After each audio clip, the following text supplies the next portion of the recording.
파면 무효. 주권국가 대한민국 법률고문 장수덕 미국 변호사. 수주 전에 유튜브 방송인 시대지성 에스더님 소개로 파면 무효의 중요성에 대해 설명을 해드린 일이 있었는데 그때 감기가 들고 지면 관계로 짧게 마무리했었습니다. 시청자들 중에서 추가 설명을 요청하는 분들이 있어 오늘은 우리 SKC집 주권국가 대한민국 브리핑 룸에서 추가 사항을 좀 더 직접 전달해 드릴까 합니다. 헌법재판소는 2017년 3월 10일에 탄핵 심판 선고를 하면서 헌법 수호의 의지가 드러나지 않으므로 파면을 선고한다고 하였습니다. 이 사유는 그러나 국회가 청구한 소의 이유에 해당하지 않는 사유였습니다. 지난 3년 동안 많은 논객, 방송인, 연설인들이 주로 탄핵 무효라는 구호를 많이 써왔습니다. 그 결과 탄핵한다고 선고를 한 것이 아닌데 그냥 말하기 쉽고 듣기 편하기는 하지만 엄밀히 말하면 틀린 말인데 그렇게 적당히 말하는 바람에 한 번 더 속이고 속는 어불성설이 생겨버렸습니다.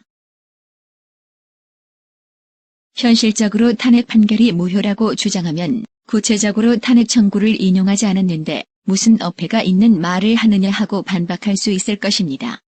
기술적으로 탄핵은 인용하지 않았습니다. 즉, 탄핵은 통과되지 않았습니다. 국회에서 탄핵 결의한 것을 무효라고 하면 그것은 맞는 말이긴 하지만 그것이 주권을 잃어버린, 즉 대통령 직위를 해제시킨 직접적 원인은 못 되었습니다.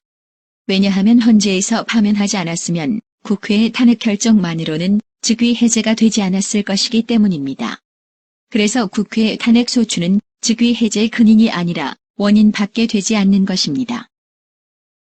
그렇다면 근인이고 직접적인 위법한 파면 선고가 합법이라고 총리가 승인해주고 법인에게 따르자 고총류하였으니 그래서 줄줄이 모든 후속 절차가 위법한 것이 되고 말았으니 이것, 즉 파면 선고야 말로 모든 위법 행위의 직접적 원인이 아니냐는 것입니다. 그러니 파면이 무효인 법률행위였다고 선언해야 마땅하지 않느냐는 것입니다.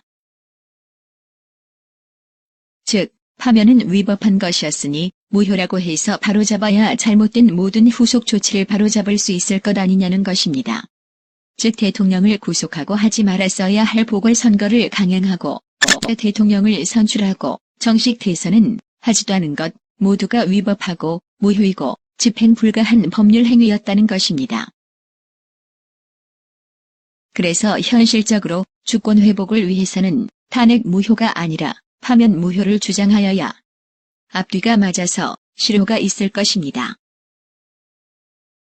탄핵이 인용되었다면 파면도 합당한 것이 되고 온갖 후속 조치도 일단 합법적으로 보이는 법률 행위가 되어버려서 국민이 해적들의 횡포에 대항할 근거가 약해지는 것입니다.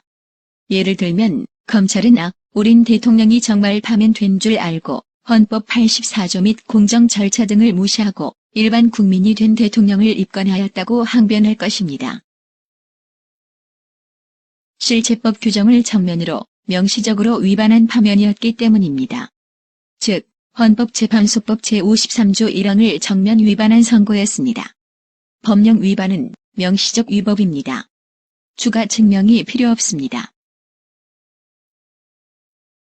주권 회복과 합법 대통령 보기를 위한 법적 투쟁은 그리하여 파면 선고의 무효 확인을 구하는 것이 보다 합리적인 방법이라 하겠습니다. 이상에 대해 질문이 있으신 분은 댓글에 남겨주시기 바랍니다. 저희 웹사이트는 www.interlawyers.org입니다.